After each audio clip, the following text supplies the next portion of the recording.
A un año del estallido social en Chile, en el país vecino, en el día de ayer se dieron manifestaciones, los mostrábamos, que terminaron con violencia y con 2 iglesias quemadas. Vamos hasta Chile, Mercedes. Dale, vamos a saludar a José María del Pino, periodista de aquel país.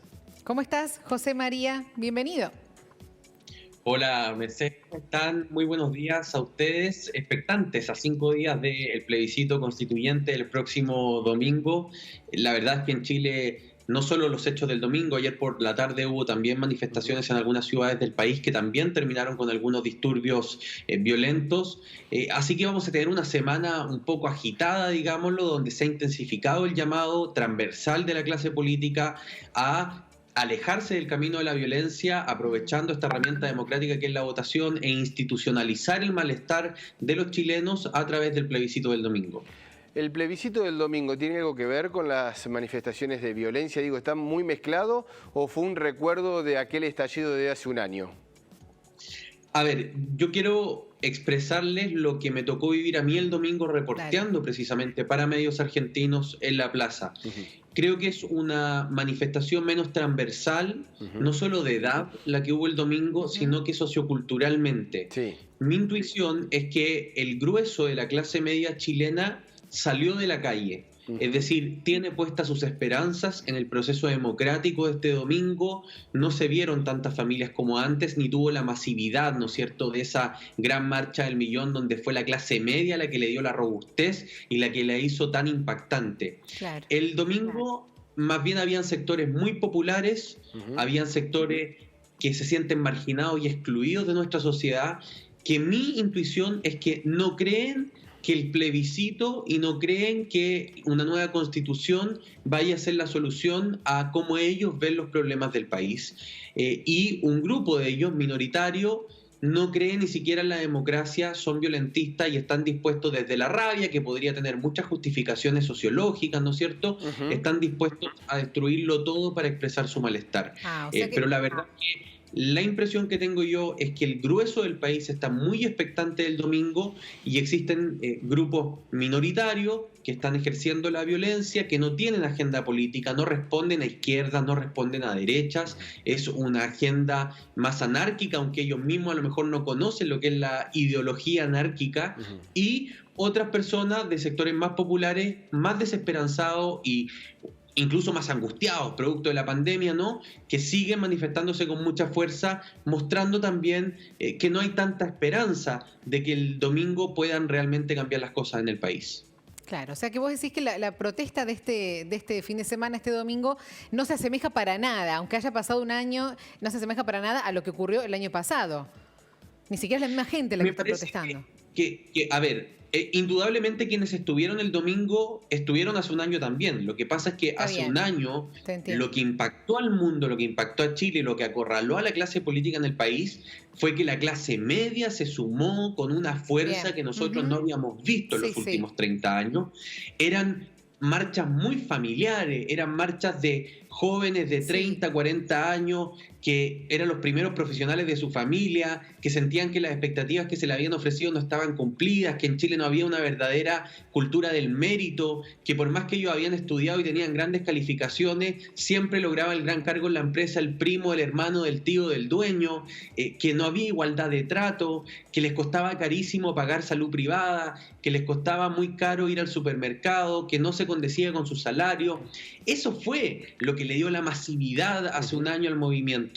Y eso después fue decantando, primero con el acuerdo que se logró el 15 de noviembre del año pasado para esta hoja constituyente, un plebiscito que originalmente iba a ser en abril, ¿no?, recordémoslo, pero que por la pandemia se pospuso hasta ahora. Entonces, esa gente fue volviendo a sus hogares, un poco intentando de canalizar institucionalmente el descontento a través de estas herramientas democráticas. Pero muy legítimo también que hayan personas que no crean que esta es la forma de solucionar esos problemas y que se mantienen o conmemorativamente, como habían algunos el domingo también, o como método de protesta incluso contra este mismo proceso, como hay otros el domingo pasado. Deben haber sido el domingo pasado unos 80.000, 100.000 personas que transitaron durante el día en el sector. Fue masiva, fue grande, las imágenes son impactantes porque estamos en medio de una pandemia, pero yo diría que no tiene ni la fuerza ni la transversalidad que tuvo el 18 de octubre del año pasado. José, con respecto a lo que se viene, este plebiscito, esta votación, en aquel momento, hace un año atrás, lo que vos lo decías, educación, salud, el sistema previsional, el sistema de jubilaciones, en Chile estaba en discusión. ¿Es posible que se remueva esa estructura tan aferrada en Chile para tener otra constitución, para tener otra situación en aquellos que se sienten desamparados para llegar a la salud, para llegar a la educación y para tener un sistema previsional distinto?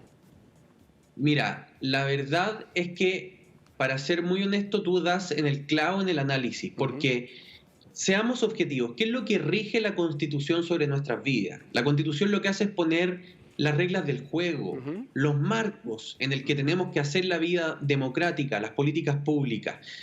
Lo que cambia la vida cotidiana de las personas es la política pública en particular, ¿no? Exacto. La acción política del gobierno y el Congreso sobre la vida de las personas. Exacto. Pero acá tenemos que ir un paso más atrás. Este es un país con baja cohesión social.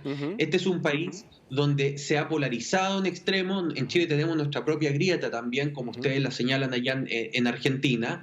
Y la Constitución se ha visto como un punto para llegar a un común acuerdo sobre reglas del juego que todos sintamos propias, y que este no sea el triunfo ideológico de aquellos que gobernaban con Pinochet sobre aquellos que pensaban distintos. Por más que se ha cambiado esa Constitución y modificado durante el camino, sigue siendo la Constitución del 80, la Constitución de Pinochet. Y lo que se dice es nuevas reglas del juego para recuperar la confianza en las instituciones chilenas, para que todos las sentamos propias. Y luego, bajo esas nuevas reglas del juego, las políticas públicas que garanticen, ¿no es cierto?, la acción del Estado en la vida de las personas. Y por otro lado, el rechazo lo que dice es: no es necesario la nueva Constitución, modifiquemos de la Constitución vía reformas todo lo que quieran modificar, vamos directo a la discusión de las políticas públicas.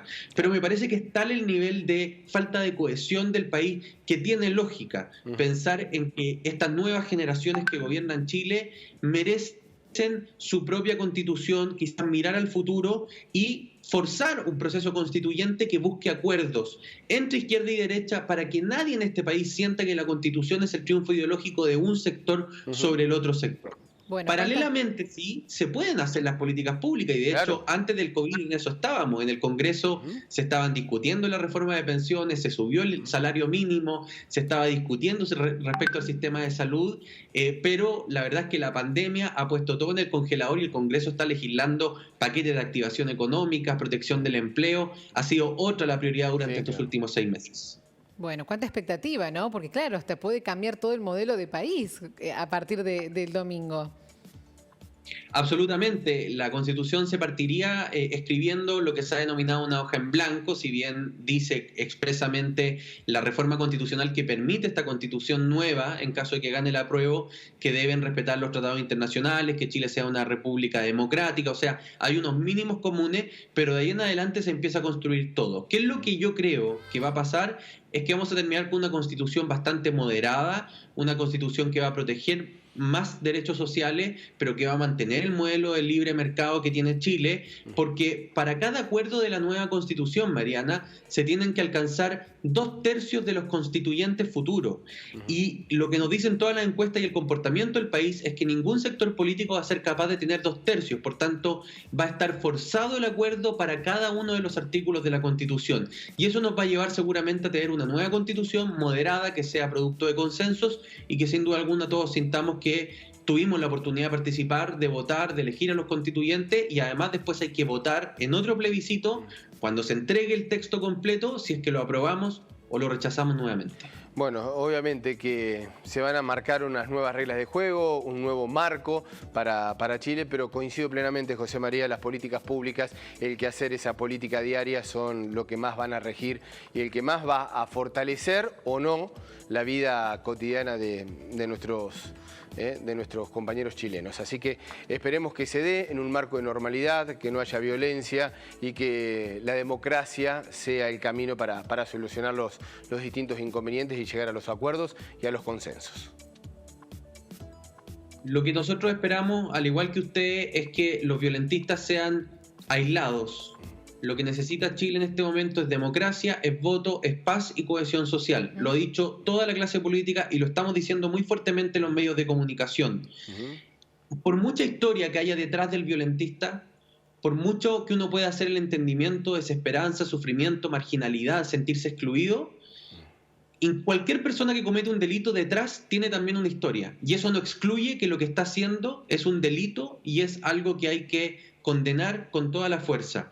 Por tanto, el llamado que tenemos que hacer nosotros como país es democráticamente solucionar nuestros problemas por el futuro de las generaciones que vienen, por nuestro futuro, y dejar de desconocer que durante los últimos 30 años, así como se cometieron errores, que son los que nos explotaron en la cara ahora, también este país nos llevó al punto donde podemos darnos el lujo de estar conversando respecto a que las pensiones en Chile tienen que ser mucho mayores cuando sabemos que hay países que ni siquiera tienen pensiones o ni siquiera tienen recursos para poder pagar sus propias pensiones. Entonces, hay también un camino que se recorrió previo con errores, que es el que nos permite llegar a este punto de discusión con una chequera un poco más robusta, con una infraestructura mejor, con un sistema de salud que no colapsó por el COVID, por ejemplo. Entonces, también tenemos que dejar la soberbia de lado y reconocer también lo bueno que hemos hecho en el pasado. Muchas gracias, José Abrazo, María. José. Un abrazo grande. Abrazo. Hasta luego.